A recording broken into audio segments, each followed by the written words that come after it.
Hello दोस्तों, beginners mind में आपका स्वागत है। और अभी हम कर रहे हैं 18 से लेकर 21 तक की current affairs.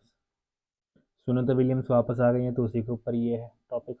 Sunita Williams said to return home today after extended his mission ISS mission. Indian origin American astronaut Sunita Williams is scheduled to return to Earth on Tuesday, जो कि वापस आ गई हैं। कब की है? 18 की न्यूज़ है। तो फिर ये वापस आ चुके हैं। कौन लेके आया इसको? नासा का space X crew mission 9 mission इस मिशन के अंतर्गत वापस आएंगे। Ninth defence policy talks India Australia commit to enhancing interoperability across domains. ये है इंडियन ऑस्ट्रेलियन कमिट हुआ है।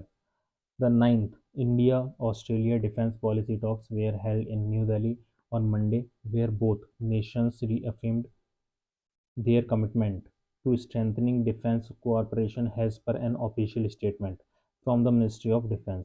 The Indian delegation was led by Joint Secretary Amitabh Prasad, while the Australian side was headed by Bernard Philip, First Assistant Secretary of the International Policy Division, Department of Defense, Australia. During the talks, both sides welcomed the progress made in bilateral defense ties, highlighted by the increased frequency and complexity of joint exercises and exchanges. The discussion focused on key cooperation priorities, including maritime domain awareness, reciprocal information sharing, collaboration in the defense industry and science and technology, and participation in defense trade exposition. Sita Raman launches PM Internship Scheme app to empower youth. कौन सी scheme launch करी है?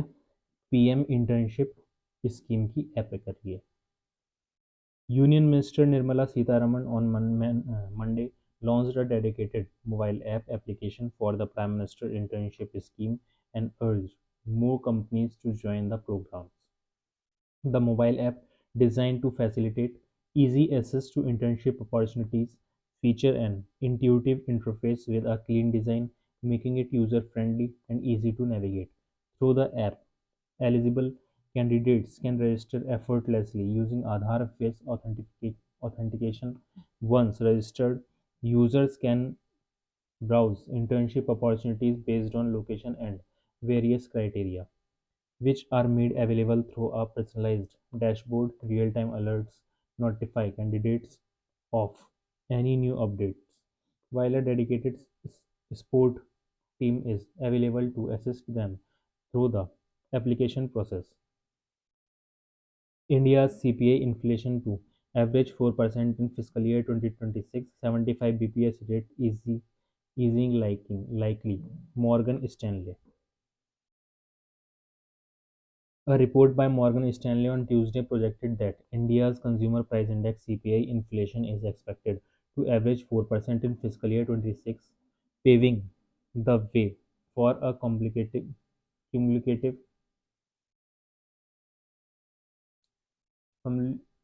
cumulative 75 basis point BPS rate cuts by the Reserve Bank of India RBI, and upward revision from the previously estimated 50 basis point easing cycle. The report noted that lower trailing inflation, primarily due to easing food prices, has created a space for additional rate cuts. We have updated our monetary policy outlook to incorporate one more 25 basis rate cut by the RBI in light of lower than anticipated headlines inflation prints for two consecutive months, January and February, Morgan Stanley stated. The firm now expects CPI inflation to average 4% in fiscal year 2026 compared to its earlier forecast of 4.3%. Consequently, it has revised the cumulative rate easing forecast to 75 basis from the previous projection of 50 basis, faster than expected moderation in CPI data for January and February. primarily driven by easing food inflation, has led to the reason. Meanwhile, core CPI remains steady at beginning level. Government e-marketplace surpasses rupees 5 lakh crore GMV ahead of fiscal year 2024-2025 year end.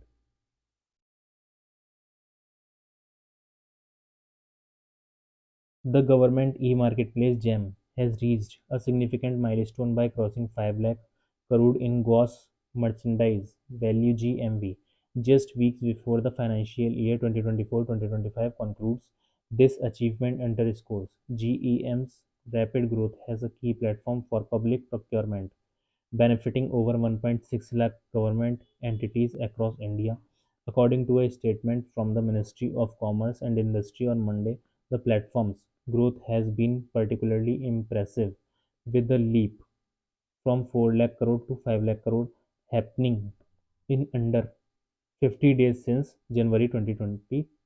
In January 23, India's direct tax collections rise 16% to 25.86 lakh crore. India's direct tax collection have increased by 16.2%, totaling 25.86 lakh crore during the period from April 1, 2024 to March 16, 2025.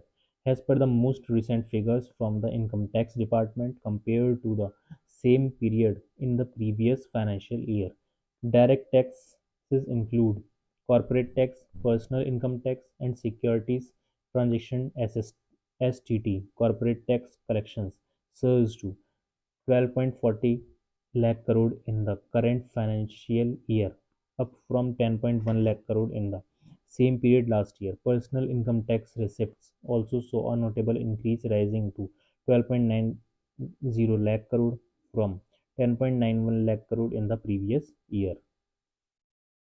Om Birla inaugurates orientation program for Delhi Legislative Assembly members.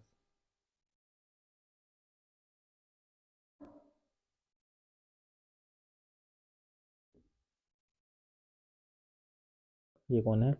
Om Birla.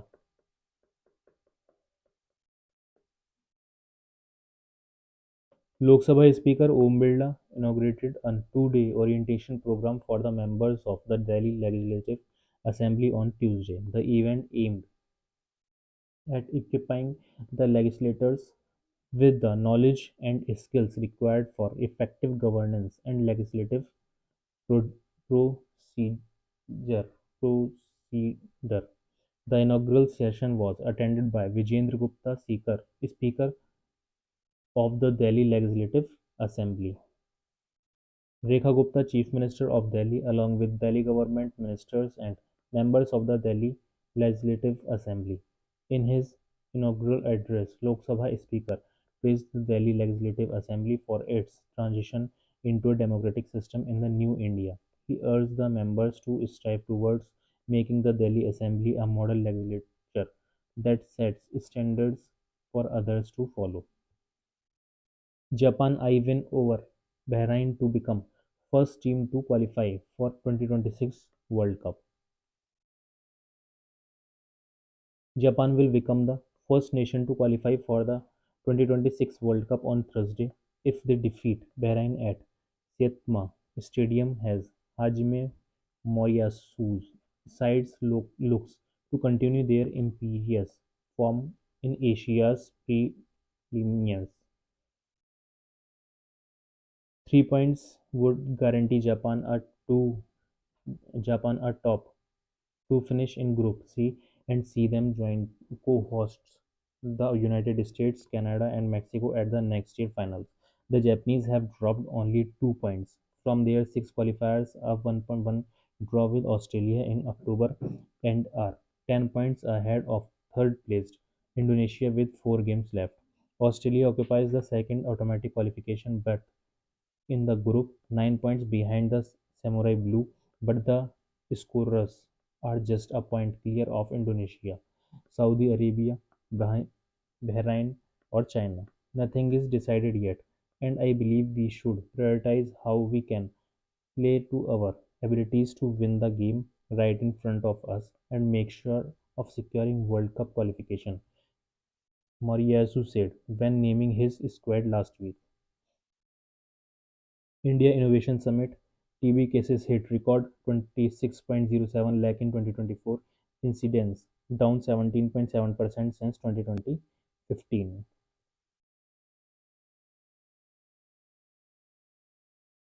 Union Minister of State for Health and Family Welfare Anupriya Patel inaugurated the India Innovation Summit, finding solution to end TB at the Bharat Mandapam Convention Center in Delhi. The event comes as India's National TB Elimination Program (NTEP) reached a major milestone with 26.0 lakh TB cases notified in 2024, the highest ever recorded. Since 2015, the incidence rate of TB has dropped 17.7% from 237 cases per lakh population to 195 in 2023, while TB-related deaths have decreased by 21.4%. Addressing the summit, Patel highlighted these achievements and praised the transformative role of innovation in India's TB elimination efforts. Under the leadership of Prime Minister Narendra Modi, India has made remarkable strides in TB control. She said the number of missing cases has been reduced from 15 lakh in 2015 to 2.5 lakh in 2023. The summit, jointly organized by the Department of Health Research (DHR), the Indian Council of Medical Research (ICMR), and the Central TB Division (CTB) of the Ministry of Health and Family Welfare, aims to fast-track India's progress toward eliminating TB by 2025. Indore to launch India's first PPP green waste processing plant under Swachh Bharat Mission Urban, in a significant leap toward environmental sustainability. Indore is said to become the first city in India to establish a public-private partnership PPP model-based green waste processing plant under the Swachh Bharat Mission Urban. This initiative aims to revolutionize waste management by converting green waste into valuable, eco-friendly resources. The plant, built on 55,000 square feet of land in Bicholi, Hapsi, will process green waste like wood, branches, leaves, and flowers and generate revenue for the Indore Municipal Corporation (IMC), which will earn approximately 3,000 per ton in royalty for supplying wood and branches. The facility will recycle this green waste into wooden pellets, serving as a sustainable alternative to coal and contributing to energy conservation efforts. Each day, the city of Indore gen- generate around 30 tons of green waste, a figure that can rise to 60 to 70 tons during peak season like Antunum. As part of the project, large tree branches will be redirected to the green waste processing plant at City Forest for repurposing into valuable products. Additionally, green waste made from major institutions will be collected and sent to the facility under a fixed fee structure. India and Malaysia hold bilateral meeting to strengthen trade and economic cooperation. Union Minister of State for Commerce and Industry Jatin Prasada held a bilateral meeting on Tuesday with Malaysian Deputy Minister of Investment, Trade and Industry Lui Ching Tong to explore ways to strengthen trade relations and review progress on the ASEAN-India Trade in Good Agreement (AITIGA). Both leaders agreed to accelerate the review of AITIGA, aiming for a sustainable conclusion for 2025. According to a statement from the Ministry of Commerce and Industry, Malaysia is one of the 10 member countries of ASEAN and will chair the group in 2025.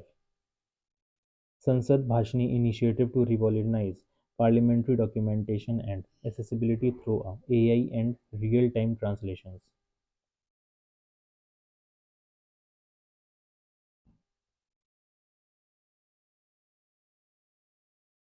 In a major step toward modernizing parliamentary process, the Lok Sabha Secretariat and the Ministry of Electronics and Information Technology signed a memorandum of understanding to develop the Sansad Bhashni initiative on Tuesday. This ambitious project aims to leverage cutting-edge artificial intelligence to enhance multilingual support, streamline parliamentary operations, and improve access to vast archives of parliamentary debates and records. According to an official statement from the Ministry of Finance on Tuesday, the MOU was signed in the presence of Lok Sabha Speaker Om Birla and Union Minister for Mighty Y, Ashwani Vaishnav. The initiative will make it easier for members of parliament, researchers, and academies to access documents and data in multiple languages, reinforcing linguistic diversity and accessibility. As part of the collaboration, the Lok Sabha Secretariat and MEITY will integrate parliamentary data with AI tools. The extension parliamentary corpus will be used for developing AI solutions. While Bhashani, a Mighty initiative will provide the necessary translation capabilities and technical expertise. Mighty and Drone Federation India launch NIDA challenge for drone innovation. The Ministry of Electronics and Information Technology, in partnership with Drone Federation India DFI, has launched the National Innovation Challenge for Drone Application and Research as part of the SWAN initiative, focusing on building human resource capacity in unmanned Unmanned Aircraft System (UAS). The initiative was announced in an official statement by MITI on Tuesday. The launch event, held at Electronics Nighttian MITI, was attended by government officials, industry leaders, and students from across the country via video conferencing. S. Krishnan, Secretary of MITI, inaugurated the challenge by unveiling a concept video, launching the official website and registration portal, and releasing the NIDAR poster and rulebook. India's domestic market expected to cushion impact of US tariff hike, Fitch ने कहा है ये India's large domestic market is expected to shield its economy from the impact of rising US tariffs, helping the country maintain stable growth. Global ratings agency Fitch has stated. Fitch has kept its growth forecast for India unchanged at 6.5% for the financial year 2025-2026 fiscal year 2026, with an upward revision of fiscal year 2027 to 6.3%, up from the earlier estimate of 6.2%. Fitch's forecast compares favorably with the Organization for Economic Cooperation and Development (OECD), which expects India economy to expand 6.4% in fiscal year 2026, although it remains slightly below the Reserve Bank of India (RBI) projection of 6.67%. Union Cabinet approves new ammonia-urea complex in Assam. The Union Cabinet, chaired by PM Modi, has approved the establishment of a new brownfield ammonia-urea complex with an annual production capacity of 12.7 lakh metric tons (LMT) within the existing premises of Brahmaputra Valley Fertilizer Corporation Limited (VFCL), Namrup, Assam. The project, with an estimated total cost of 10,601.4 crore, will be executed under a joint venture (JV) with a debt equity ratio of 70:30 in accordance with the new investment policy 2012 and its amendments. On October 7, 2014, the commissioning timeline for the Namrup 4 project is set at 48 months. Additionally, the Cabinet has granted approval for National Fertilizers Limited (NFL) to hold an 18% equity stake, exceeding the limits prescribed in the Department of Public Enterprises (DPE) guidelines. An inter-ministerial committee (IMC) has also been constituted to oversee the establishment of the Namrup 4 fertilizer plant. TRAI tightens regulations to control spam calls, reduces action time against unregistered telemarketers. In a decisive step to tackle the rising problem of spam calls, the Telecom Regulatory Authority of India (TRAI) has amended the Telecom Commercial Communications Customer Preference Regulations (TCCPR) 2018, according to an Official statement from the Minister of State for Communications and Rural Development in the Lok Sabha on Wednesday. The updated regulations announced on February 12 introduce stricter measures to strengthen customer protection against unsolicited commercial communication (UCC). Key highlights of the amendment include extended complaint window. Customers can now file complaints about spam UCC within 7 days of receiving the communication, an extension from the previous 3-day limit. Reduced action time. The time frame for SS providers to take action against unregistered senders of spam has been significantly reduced from 30 days to just 5 days, ensuring quicker response times. Stri- strict striker criteria for action. TRAI has revised the threshold for triggering action against spam senders. Previously, action would be taken after 10 complaints were filed against a sender within 7 days. The new rule lowers the threshold to 5 complaints within 10 days. These changes will take effect 30 days after their publication in the official gazette, with certain regulation coming into force after 60 days। और इसी के साथ current affairs हो जाता है समाप्त।